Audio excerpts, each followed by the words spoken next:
Сәлем достар, бүгін теріні ағартатын жапондық күріш маскасын жасаймыз.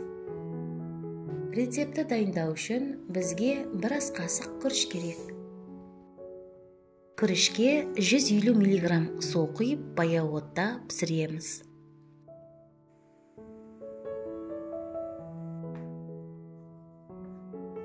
Дайын болған күрішті суытып, ыдысқа салып, блендермен езіп аламыз.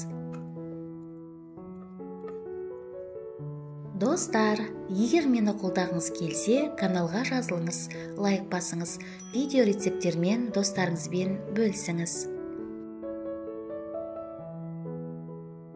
Маска негізі тегіс болып шығу үшін күрішті дәке арқылы сүзіп аламыз.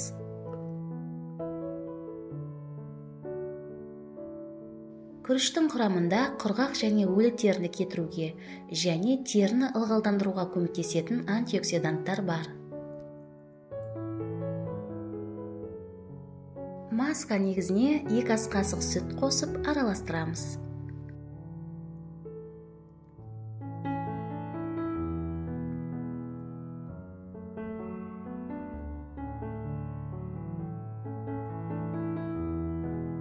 Бір ас қасық жүгері крахмалын қосып араластырамыз.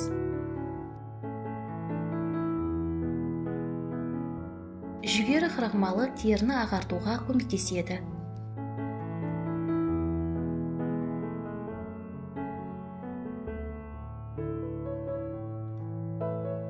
Бір шай қасық кокос майын қосып араластырамыз.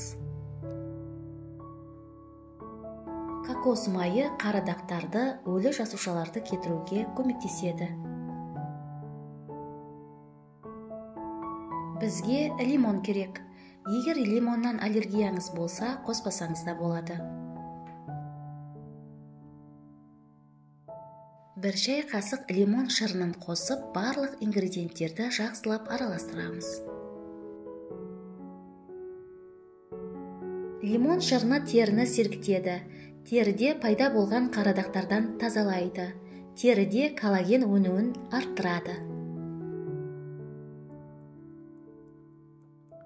Дайын болған масканы шыны ыдысқа құйып, тоңазытқышта 1 аптаға дейін сақтаймыз.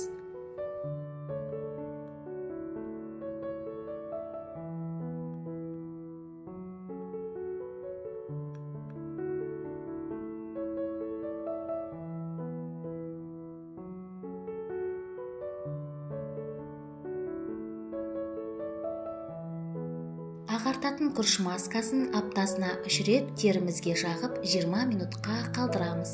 Кейін қалған масканы жылы сумен жуамыз.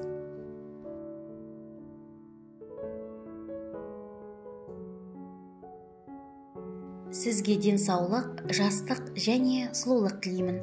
Келесі кездескенше.